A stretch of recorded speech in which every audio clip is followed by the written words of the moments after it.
오늘은 우리 대림절 셋째 주일이면서 성서주일입니다. 오늘 주신 말씀 같이 보겠습니다. 신약 성경 요한복음 1장입니다.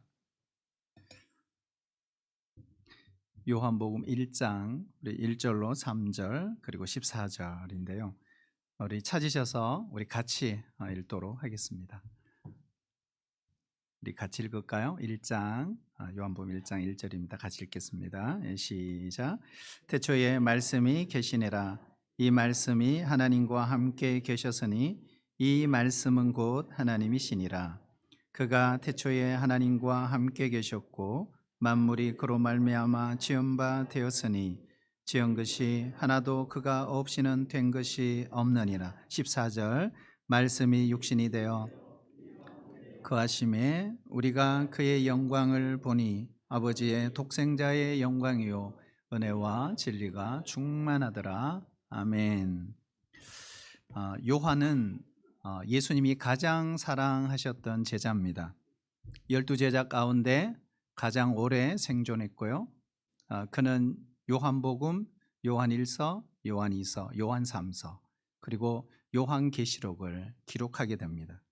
그리고 자신이 쓴 이 모든 성경에 예수님이 말씀이다라고 그는 소개하고 있습니다. 오늘 함께 읽은 이 본문 1장 1절에도 보면 태초에 뭐가 계셨다고요? 말씀이 계시니라 그랬어요. 근데 14절에 보면 그 말씀이 육신이 되어 우리 가운데에 거하신 분이 누구라고요? 예수님이시다 이렇게 소개하고 있습니다. 예수님은 태초부터 말씀으로 존재하셨던 분이십니다. 말씀이 육신이 되어 우리 가운데 오신 그분이 바로 우리가 성탄을 기다리는 예수님이십니다. 말씀은 단순히 어떤 메시지가 아닙니다. 인격체입니다. 그래서 성경에서 말씀을 표현할 때 it이라고 그것이라고 표현하지 않습니다. 반드시 말씀을 표현할 때는 he 대문자를 쓰고 있습니다. 그분이라고 말씀합니다. 말씀은 하나님의 능력, 하나님의 인격, 하나님의 인품, 하나님의 생각, 하나님의 그 존재 자체가 바로 말씀인 것입니다. 그러므로 우리에게 말씀을 주시는 것은 결국 하나님을 주시는 것입니다. 우리에게 말씀이 올 때 결국 하나님이 우리에게 오시는 것입니다. 말씀은 단순한 지식이 아니에요. 정보가 아닙니다. 하나님의 임재입니다. 하나님이 어디 계시냐 이렇게 말하시면 안 돼요. 주신 말씀 속에 이미 하나님이 임재하고 계십니다. 우리가 말씀을 듣거나 말씀을 읽을 때 살아계신 하나님의 그 실체를 느낍니다. 그리고 인격적인 교제가 일어납니다. 우리에게 말씀이 임할 때 단순히 머리가 커지는 것이 아니고요. 하나님의 역사가 우리의 삶을 통해 이루어가고 있다는 증거입니다. 그래서 예수님은 인간 이상의 존재예요. 인간은 인간을 구원할 수 없잖아요. 인간을 구원하기 위해서는 인간 이상의 존재이어야 합니다. 바로 하나님이셔야 합니다. 말씀이 우리 가운데 오신 예수님, 바로 그분이 하나님이십니다. 오늘 요한복음 1장 1절 하반절에 보면 이 말씀은 곧 누구라 그랬죠? 하나님이시니라 그랬어요. 예수님은 단순히 위대한 인간이 아니에요. 바로 하나님이십니다. 19세기에 독일의 자유주의 신학자들은 예수님을 이렇게 정리를 했습니다. 예수님은 하나님이 육신을 입고 이 땅에 오신 분이 아니다. 그분은 단순히 위대한 도덕적인 선생이다. 그리고 성부 하나님께 단순히 순종한 분이셨다. 이렇게 정리를 했어요. 우리에게 모범이 되고 우리에게 도전을 주는 한 위대한 인간일 뿐이다. 이게 자유주의 신학자들의 예수에 대한 정의입니다. 예수가 하나님이라고는 확실한 증거가 있는가? 오늘 말씀에 있어요. 우리 2절 3절 우리 같이 한번 읽어볼까요? 네, 시작.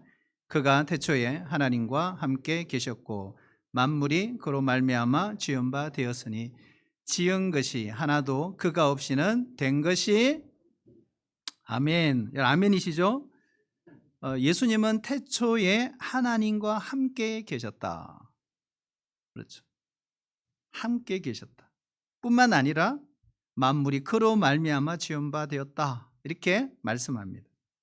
결국 예수님은 만물의 창조주이십니다. 우리가 창세기 1장 1절부터 읽어보면 하나님이 이 모든 만물을 말씀으로 창조하셨다라고 했습니다. 태초에 하나님이 말씀으로 천지를 창조하셨고, 근데 그 말씀이 예수님이시래요. 그러면 이렇게 정리를 할 수 있습니다. 하나님이 예수님과 함께 아니면 예수님을 통해 천지를 창조하시는 것이구나 하는 거로 이해할 수 있습니다. 천지 만물은 예수님으로 인하여 지어심이 된 것입니다. 예수님 없이 지어진 것이 없습니다. 여러분 믿으세요? 그렇다면 저 치악산, 저 설악산 다 예수님의 손길을 우리가 느낄 수 있습니다. 우리가 때로는 자연 광경, 웅장한 정말 멋있는 그 자연을 보는 순간 모니터로, 안 그래 내 눈으로 확인하는 순간 때로는 말을 읽고 감탄사를 나오잖아요. 그리고 압도당하는 이유가 있어요. 왜 그럴까요? 바로 창조주 예수님의 손길을 느끼는 순간이기 때문에 그렇습니다. 예수님은 단순히 역사의 한 부분으로 나타났다가 사라지신 분이 아닙니다. 그분이야말로 역사 그 자체를 있게 하시는 분이십니다. 예수님은 태초에 모든 세계를 지으심으로 역사의 문을 여신 분이에요. 과거와 현재와 미래를 걸쳐서 지금도 우리와 함께 계시며 우리의 삶과 역사를 주관하시는 분이십니다. 이걸 우리가 알고 이걸 믿는다는 것은 우리가 어디에서 와서 어디로 가는지 아는 것입니다. 우리의 인생이 누구의 주권에 의해서 살아가고 있는 것인지 분명히 알게 되는 것이죠. 창조주 예수님, 그분은 나를 만드신 분입니다. 그래서 나에 대해서 가장 잘 아시는 분이에요. 세상을 만드신 분이시잖아요. 그러면 세상을 어떻게 통치해야 되는지를 가장 잘 아시는 분입니다. 그분은 시간을 만드셨어요. 역사를 만드신 분입니다. 그러므로 역사의 주관자라고 말하는 것은 너무나 당연한 것입니다. 그러므로 나의 인생을 주님께 맡길 때 나는 최고의 선택을 한 것입니다. 우리 14절 우리 다시 한번 읽어볼까요? 예, 시작. 말씀이 육신이 되어 우리 가운데 거하심에 우리가 그의 영광을 보니 아버지의 독생자의 영광이요 은혜와 진리가 충만하더라. 아멘. 여기에 말씀에 보면 말씀이 육신이 되어 우리 가운데 거하신 분이 예수님이다. 이 말을 조금 쉽게 이해하면 이렇게 말씀할 수 있습니다. 예수님이 오시기 전에는 우리가 하나님을 어렴풋이 알았습니다. 그러나 예수님이 오신 이후부터는 사람들이 하나님을 확실히 가까이서 알게 되었다, 이런 뜻입니다. 예를 들면 이런 거예요. 어떤 선수가 피겨스케이팅을 열심히 연습합니다. 그런데 책을 펴놓고 피겨스케이팅의 기술을 이렇게 책을 통해 공부를 하고 섭렵을 했습니다. 그런데 확실히 그림이 그려지지 않는 거예요. 그 순간 김연아 선수가 점프를 하면서 탁 착지하는 그 모습을 보니까 아, 저래서 그렇구나 하는 걸 분명히 아는 거와 동일하다, 이렇게 볼 수 있어요. 예수님이 오시지 않았다면, 그래서 주님의 그 말씀, 주님의 그 행적을 기록한 사복음서가 없었다면 우리는 결코 하나님을 그렇게 사실적으로 알지를 못했을 것입니다. 하나님은 이론을 통해서 만나는 분이 아니에요. 한번 따라해 주실래요? 하나님은 체험적으로 만날 수 있습니다. 누구든지 만나 주십니다. 우리가 바로 예수님을 체험할 수 할 때 바로 그분이 하나님이라는 걸 알게 되는 거죠. 제자들은 예수님을 통해서 하나님을 생생하게 체험할 수 있었습니다. 요한일서 1장 1절 우리 같이 한번 읽어보겠습니다. 예, 시작. 태초부터 있는 생명의 말씀에 관하여는 우리가 들은 바요 눈으로 본 바요 자세히 보고 우리의 손으로 만진 바라. 아멘. 자, 여기에 주목해야 될 것은요, 예수님은 태초부터 있는 생명의 말씀이다, 이렇게 되어 있습니다. 세상의 모든 동물이든지 식물이든지 그것을 하나님이 창조하셨고 인간을 창조하신 그 예수님은 결국 생명의 근원이시다, 이런 뜻입니다. 그분은 생명의 주인이십니다. 우리 영어 성경에 보면 life라는 단어가 있죠. Life입니다. life. 근데 이 life에는 두 가지 뜻이 있어요. 생명, 삶. 그러니까 생명이란 단어도 life로 쓰고 삶을 이야기할 삶도 life로 쓴다. 여기에 무슨 뜻이 있을까요? 인간이 가진 생명은 그냥 그 생명 자체로는 동물적인 생명일 뿐입니다. 그러나 생명의 말씀이신 예수님을 만나게 될 때 우리 속에 영원한 생명이 들어온다는 사실입니다. 영원한 생명은 예수님 안에만 있기 때문에 그렇습니다. 예수님을 만나기 전에는 살아도 사는 게 아니에요. 그냥 숨 쉬고 밥 먹고 잘 뿐입니다. 그러나 예수님을 만남으로써 비로소 우리 안에 천국의 생명, 영원한 생명을 누리게 되는 것입니다. 진짜 풍성한 인생, 충만한 인생은 그때부터입니다. 그래서 예수님이 오신 목적은 우리의 양으로 생명을 얻게 하고 더 풍성케 하려 하심이니라 그랬어요. 구약의 선지자 에스겔이 어느 날 환상을 보았어요. 골짜기에 마른 뼈들이 말라 비틀어져 있었습니다. 그럴 때 하나님의 말씀이 선포될 때 생기가 들어가서 살아납니다. 말씀을 통해 하나님의 생기가 우리를 살려냅니다. 생기는 성령입니다. 결국 말씀을 통해 성령이 임할 때 죽었던 몸과 마음이 살아나는 역사가 일어납니다. 죽고 싶다는 생각이 들 만큼 힘들고 어려운 그런 성도가 있다면 이 시간에 말씀을 통해 우리 속에 생기가 들어와 살아나는 역사가 일어나기를 축복합니다. 하나님은 그렇게 일하시는 분이십니다. 생명의 말씀에 관하여 우리가 들은 바요. 여러분, 요한만 들은 게 아니에요. 당시에 살았던 수많은 사람들이 예수님의 음성을 육성으로 직접 들었습니다. 수많은 설교를 듣고 예수님의 수많은 격려와 치유의 말씀을 그들은 들었습니다. 그리고 직접 그분께 질문했어요. 궁금하면 500원이 아니라 직접 물어봤어요. 그리고 예수님이 직접 대답해 주셨어요. 우리의 손으로 만진 바라. 요한뿐만 아니라 그 많은 제자들, 하나님의 아들 예수 그리스도를 손으로 만져보았습니다. 실제로 도마는 부활하신 예수님의 그 창자국 옆구리, 그리고 손가락으로 발로 손발에 다 만져보았는지도 몰라요. 눈으로 본 바요. 예수님은, 요한은 이렇게 말해요. 예수님은 유령과 같은 존재가 아니라는 거예요. 예수님을 눈으로 수없이 많은 사람들이 직접 보았다는 것입니다. 그러다 보니 어떤 분들은 우리도 2000년 전 12제자들처럼 육체로 오신 예수님을 직접 만나 보았으면 좋겠다, 이렇게 생각을 합니다. 그러나 오늘날 우리 주님은 말씀을 통해서 자신을 드러내십니다. 우리가 말씀을 붙잡으면 하나님의 실체를 경험하는 것입니다. 여러분, 믿음은 이론이 아니에요. 믿음은 실제입니다. 믿음은 실체입니다. 하나님의 말씀인 성경, 한번 따라할까요? 성경은 하나님의 말씀입니다. 여러분 믿으세요? 신앙의 출발이 거기입니다. 성경은 살아계신 하나님의 말씀입니다. 이 권위를 인정하지 않고는 신앙이 출발된 게 아니에요. 하나님의 말씀인 성경을 읽을 때마다 우리는 살아계신 주님을 만날 수 있습니다.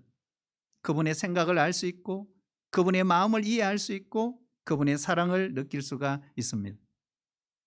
여러분, 믿음이라는 것은 그렇잖아요. 책 속의 하나님, 기독교 종교 의식 속에 계시는 하나님, 누군가가 나에게 말해준 그 하나님이 아닙니다. 바로 내가 직접 인격적으로 그 하나님을 만나는 것이고, 나의 오감으로 하나님을 체험하는 것입니다. 여러분, 우리가 말씀을 통해 이 대림절 성서주일에 꼭 예수님을 체험하는 은혜가 있기를 바랍니다. 그래서 요한복음 1장 14절에 보면 우리 가운데 거하신다. 따를까요? 우리 가운데 거하신다. 누가요? 예수님이. 무엇으로? 말씀으로. 여기에 거한다는 말은 장막을 치고 거했다라는 뜻입니다. 장막을 쳤다는 말이 뭘까요? 이스라엘 백성들이 40년 광야 생활할 때 그 진영 한가운데 항상 하나님의 장막이 있었습니다. 그 성막 안에는 하나님의 말씀인 십계명이 그 지성소에 보관했고 늘 백성들을 대표해서 제사장들이 하나님께 예배를 드렸습니다. 그러면 하나님의 영광이 떠나지 않고 항상 거기에 머물러 있었던 것입니다. 바로 이 성막을 통해 하나님의 보혈의 은혜, 하나님의 영광이 그 백성들을 감싸고 보호하셨다는 거예요. 성막이 이동하면 그들도 함께 이동합니다. 예수님이 우리 가운데 거하셨다는 말은 결국 무슨 말일까요? 예수님이 산성막이 되셔서 우리 가운데 우리와 함께 계신다는 말입니다. 우리 인생의 피난처가 되시고 우리 인생의 소망이 되시고 우리의 선한 목자가 되어 주신다는 말입니다. 그렇다면 이런 질문을 해봐야 돼요. 우리 신자들의 삶의 중심에는 반드시 예수님을 모셔야 되겠구나. 우리 가정도 예수님의 말씀의 중심으로 세워져야 되겠구나. 말씀을 통해 흘러나오는 그 은혜가 가정을 살리는 것입니다. 교회도 그래요. 예수님 말씀 중심으로 세워져야 합니다. 말씀 중심으로 세워지는 공동체는 외부의 공격을 받더라도 하나님이 보호해 주십니다. 내부적인 어려움이 있어도 막아주십니다. 서로 하나 되게 하십니다. 지역 감정도요, 극복이 가능해요. 배운 사람이나 배우지 못한 사람이 그 간격도 극복이 가능합니다. 그때 세상과 다르게 사는 공동체가 되는 것입니다. 말씀이신 예수님, 여러분 우리 안에 오면 역사를 일으킵니다. 우리를 변화시킵니다. 자, 요한복음 17장 17절 우리 같이 읽어보겠습니다. 시작. 그들을 진리로 거룩하게 하옵소서. 아버지의 말씀은 진리니이다. 아멘. 자, 이 거룩하게 한다는 뜻이 뭘까요? 세상과 다르게 한다, 구별되게 한다, 이런 뜻입니다. 여러분, 교회는 세상과 달라야 합니다. 예수 믿는 사람들은 세상 사람과 뭔가는 달라야 합니다. 무엇이 교회를 세상과 다르게 만들까? 무엇이 교회를 교회답게 만들까? 그것은 바로 예수님의 말씀입니다. 말씀이 내 삶에 살아 역사하면요, 죄를 이길 힘이 생깁니다. 하지만 우리가 죄 속에 그대로 젖어 있으면 말씀으로부터 점점 멀어지게 되죠. 그리고 즉시 영적인 전투력을 상실하게 됩니다. 그것은 신자에게 죽음과도 같은 것입니다. 하나님의 말씀은 우리의 지성을 변화시킵니다. 우리의 감정을 계속 정화시켜줘요. 우리의 의지를 말씀에 집중하게 만듭니다. 그래서 세상과 다른 거룩한 생각, 거룩한 인격, 거룩한 언어 생활, 습관을 지닌 하나님의 사람으로 만들어내는 것입니다. 어떤 사람은요, 신앙을 너무 추상적으로 생각해요. 자신이 정말 구원받았나? 내가 정말 하나님의 자녀인가? 의심합니다. 그러나 만약 자기도 모르게, 나도 모르게 하나님의 말씀을 실천하고 있다면 그 사람은 분명히 하나님의 자녀입니다. 만약 자신이 나는 하나님을 더 깊이 예배하고 싶어요. 나는 이웃을 사랑하고 싶어요.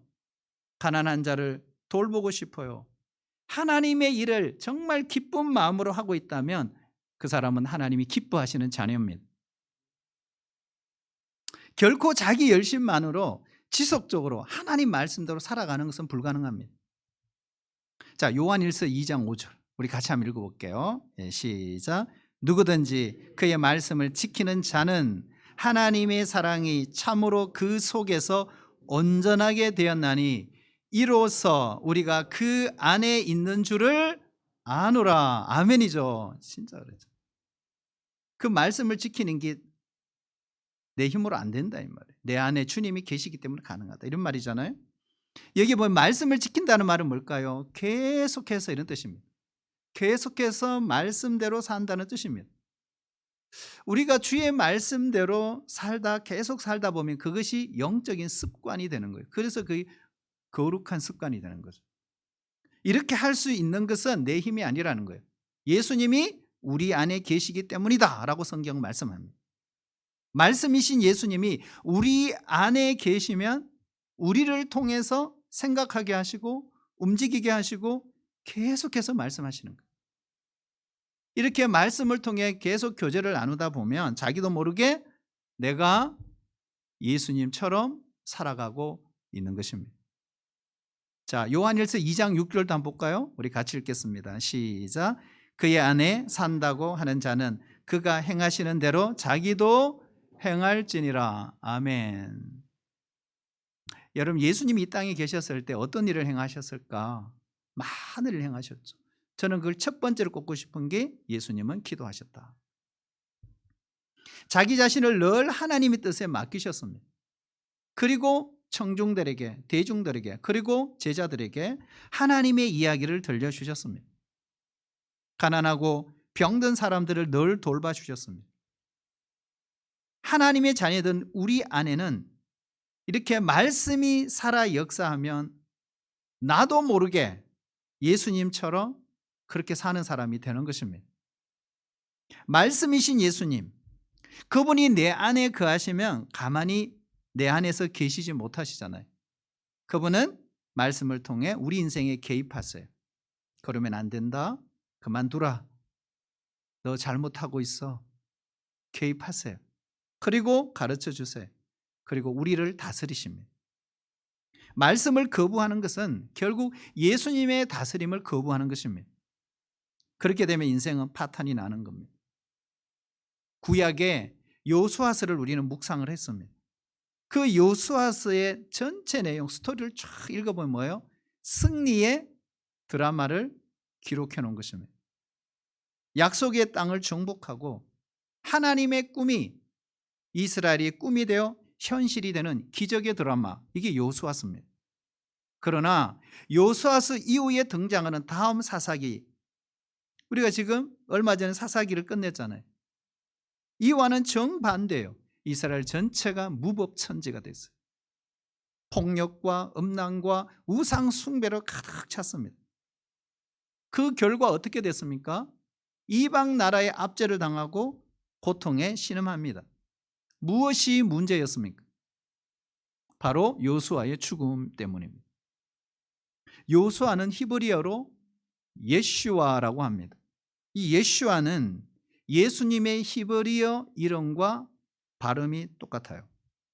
결국 여호수아는 예수님 이름의 구약의 상징이에요. 여호수아가 죽었다는 것은 결국 하나님의 말씀이 그 땅에서 사라졌다, 이런 뜻입니다. 그래서 사사기 끝장 끝절에 보면 끝장을 내고 있어요. 사사기 21장 25절. 자, 우리 같이 한번 볼까요? 사사시대가 어떤 시대였나 읽어보겠습니다. 시작. 그때에 이스라엘에 왕이 없으므로 사람이 각기 자기 소견에 옳은 대로 행하였더라. 아멘. 이스라엘에 왕이 없으므로, 진짜 왕이 없었나요? 아니에요. 보이지 않는 왕은 없었지만 그들의 진정한 왕은 하나님이십니다. 하나님은 왕이시다. 그들을 통치해야 되는데 그들이 거부한 것입니다. 그리고 어떻게 해요? 자기 소견에 옳은 대로 행했더라. 그 시대가 사사시대입니다. 우리 인생에서 하나님의 말씀이 사라지면 이처럼 삶의 방향을 잃어버립니다. 우리를 이끌고 가는 그 거룩한 표준이 없어지는 거예요. 그 다음부터 우리 인생은 무법천지가 되는 겁니다. 우리의 죄성으로 우리가 요구하는 대로 막 살게 된다 하는 것이죠. 왜요? 방향을 잃어버렸기 때문에. 파멸입니다. 1960년 초에 미국의 존 F 케네디 재임 시절에 있었던 이야기죠. 미국 공립학교에서 성경 읽기와 기도 시간을 다 폐지시켰습니다. 미국 전역에 바로 공립학교에서 공식적인 말씀 채널을 끊어버린 것입니다. 그 뒤에 40년이 지난 뒤에 미국 사회가 어떻게 됐을까요? 미국 청소년들이 어떻게 됐을까요? 바로 미국의 중고등학교 학생의 그 학력 수준이 엄청 떨어진 거예요. 10대들의 집단 폭력, 마약, 가출, 성적 문란, 천문학적으로 급증했다는 거예요. 이유가 뭘까요? 말씀을 몰아내버리면 우리의 인생과 우리의 사회에 어두운 그 물결이 지배하고 사실은 그걸 막아낼 길이 없다는 것입니다. 시편 119편 105절에 보면 주의 말씀은 내 발의 등이요 내 길의 빛이니이다. 여러분 기억하셔야 됩니다. 하나님의 말씀은 우리 인생의 거룩의 표준입니다. 하나님의 말씀은 우리 인생의 나침판입니다. 우리 인생의 내비게이션과 같습니다. 그렇기 때문에 우리는 끊임없이 여러분 말씀을 묵상해야 됩니다. 그리고 말씀이 내 인생의 기준이 되도록 내 인생을 계속 조정해 가야 하는 것입니다. 그렇다면 오늘 이 성소주일 우리가 마지막 때에 사는 우리들 이 하나님의 이 말씀의 축복을 한순간이 아닌 내가 평생 누리고 살고자 했을 때 과연 대안이 있는가? 어떻게 살아야 될까? 이미 다 아는 이야기지만 대안은 있어요. 자, 우리 요한계시록 1장 3절 우리 같이 한번 읽어보겠습니다. 같이 읽을까요? 시작. 이 예언의 말씀을 읽는 자와 듣는 자와 그 가운데 기록한 것을 지키는 자는 복이 있나니 때가 가까움이라. 아멘. 때가 가까울수록 읽고 듣고 지키라는 말씀입니다.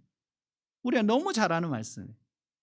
첫 번째, 여러분 말씀의 복을 누리려면 어떻게 될까요? 따라올까요? 하나님 말씀을 읽어야 합니다.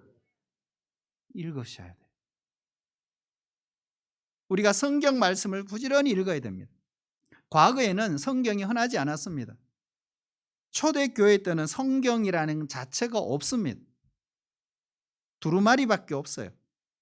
한 교회에 한두 두루마리가 있었을 뿐입니다. 그리고 어떤 모임 때는 성경이 없어요. 그래서 모임마다 교회가 돌아가면서 두루마리 성경을 읽었던 것입니다. 그래서 그들은 정말 모이기를 삼아했어요. 왜 성전에도 모이고 왜 가정에서도 모였을까요? 그들이 모일 때마다 가장 중요한 순서가 한 가지가 있었어요. 한 사람이 일어나 성경을 읽으면 다른 사람들이 집중해서 그 말씀을 듣는 것, 이것이 가장 중요한 순서였다는 거예요. 그런데 지금은 어때요? 지금은 흔해 빠진 게 성경이에요. 그런데 문제는 성경을 읽지 않는 시대가 되어버리고 만 거예요. 이게 심각한 문제죠. 우리 믿음의 선배들은 신앙을 지키기 위해서 하나님께서 우리 성도들에게 주신 가장 최고의 축복은 성경 읽기다, 그렇게 했어요. 성경 읽기. 그래서 이 성경 읽기는 신자에게 가장 거룩한 일이다. 그래서 이것을 거룩한 독서 이렇게 표현했어요. 렉시오 디비나. 한번 따를까요? 렉시오 디비나. 렉시오 디비나. 리딩, 렉시오는 리딩. 그리고 디비나는 디바인하고 신적인 거룩한. 그래서 이 거룩한 독서를 통해 하나님께서 우리에게 주시는 유익이 있다고 분명히 말씀합니다. 디모데후서 3장 16, 17절에 보면 모든 성경은 하나님의 감동으로 된 것으로 교훈과 책망과 바르게 함과 의로 교육하기에 유익하니 이는 하나님의 사람으로 온전하게 하며 모든 선한 일을 행할 능력을 갖추게 하려 함이니라 그랬어요. 구약 시대에는요, 이 거룩한 말씀이 선포될 때 모든 사람들이 일어나 아멘 하고 말씀을 받았습니다. 깨어있는 성도의 가장 큰 특징 중에 하나가 말씀에 대한 목마름입니다. 여러분, 갓난 아이들 같이 신령한 저절 사모하시기를 축복합니다. 사슴이 시냇물을 찾듯 주님을 갈급히 찾아야 합니다. 우리가 몸이 아프면 식욕이 떨어집니다. 그러다가 회복이 되면 다시 식욕이 돌아옵니다. 우리 영적 건강의 계기판은 이겁니다. 말씀에 대한 사모함입니다. 건강한 영혼은 늘 말씀을 끊임없이 찾습니다. 사모합니다. 우리 모두 성경 읽기를 통해 이 성서주일 우리의 인생에 새로운 반전이 일어나기를 주의 이름으로 축복합니다. 두 번째, 우리가 해도 따를까요? 하나님 말씀을 들어야 합니다. 원래 요한계시록 1장 3절에 듣는다라는 이 뜻의 의미는 이런 의미예요. 누군가 성경을 읽을 때 그것을 진지하게 듣는다, 이런 뜻입니다. 그러나 오늘날처럼 성경이 너무너무 많고 여러 권이 있는 이 시대에 과연 우리가 하나님의 말씀을 듣는다는 것이 무슨 뜻일까요? 무슨 뜻일까요? 우리가 성경을 읽으면서 하나님의 음성을, 예수님의 음성을, 성령의 음성을 들었다고 하는 감동은 전혀 받지 못하고 있는 것은 아닐까 하는 것입니다. 왜 그럴까요? 청각적으로만 듣기 때문에. 청각적으로. 여러분, 청각적으로만 듣지 마시고 마음으로 들을 수 있기를 축복합니다. 마음으로 듣는 말씀을 우리는 레마라고 표현합니다. 레마. 우리가 성경을 읽다가 때로는 나도 모르게 말씀을 듣다가 감동이 오고 온몸이 전기가 통하고 쩌릿듯하고 내 몸이 움직일 수 없는 그 하나님의 역사를 경험할 때가 있습니다. 레마의 말씀인 것입니다. 엠마오로 내려가던 두 제자가 절망과 좌절 속에 부활의 주님의 그 말씀을 듣고 마음이 뜨거워져, 이렇게 되어 있잖아요. 마음이 뜨거워지고 그의 인생의 방향을 돌이켰습니다. 이것이야말로 바로 레마의 체험이에요. 말씀을 듣는 체험, 우리에게 있기도 축복합니다. 저는 요즘 최근에 성경 읽기를 더 많이 하기로 작정하고 하루에 50장씩 읽기 시작했습니다. 50장씩. 그러니까 50장을 읽어보니까 한 3시간 걸리더라고요. 3시간. 그리고 하루에 4구절 암송하기. 4구절. 될까요? 안 될까요? 네, 충분히 저는 됩니다. 우리 성도님들 직장 생활하고 가정주부로 뭐 얼마나 힘들겠어요. 그러나 여러분 할 수 있습니다. 그런데 중요한 것은 뭐냐면 우리 신자들이 대용품이 너무 많아요. 너무 다른 걸 많이 들어요. 그 시간에 여러분 성경 읽으면 어떨까요? 왜 유튜브를 그렇게 많이 봐요? 예? 그 시간에, 그렇잖아요.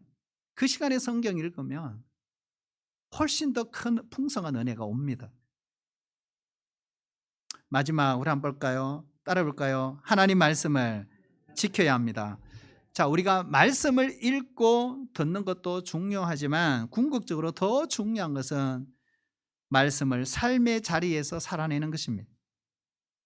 말씀에 순종하는 것입니다. 우리가 성경을 읽는 궁극적인 목적, 하나님의 말씀을 듣는 궁극적인 목적은 말씀을 붙들고 살기 위한 것입니다.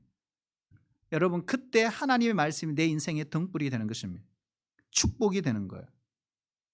어떤 분은 이렇게 생각해요. 오늘 성경 하루 안 읽었는데 무슨 일이 일어나려고. 오늘 뭐 큐티 하루 빼먹었는데 무슨 큰 일이 일어나겠어? 여러분, 그러나 그것이 한 달이 되고 1년이 되고 10년이 되면요, 묵상하고 큐티하는 사람과 그렇지 않는 사람에게는 엄청난 차이가 생길 것입니다. 그런데 반대로 또 어떤 성도들은요, 큐티를 며칠 해놓고 왜 기적이 일어나지 않냐고 그렇게 말씀하시는 거예요. 여러분, 성경을 이야기할 때 이렇게 많이 비유합니다. 성경은 마약이 아닙니다. 여러분, 마약은 일시적인 문제를 해결해요. 당장에는 효과가 있어요. 그러나 성경은 마약이 아니에요. 그런데 여러분, 자꾸 그 마약을 하다 보면 결국 마지막은 삶을 파괴시키는 거예요. 성경은 보약입니다. 꾸준히 지속적으로 복용하면 우리에게 건강의 복을 가져다 주기 때문에 그런 것입니다. 성도 여러분, 세상의 말을 너무 많이 들으면요, 우리를 낙담시키고 불안하게 하고 자꾸 헷갈려요.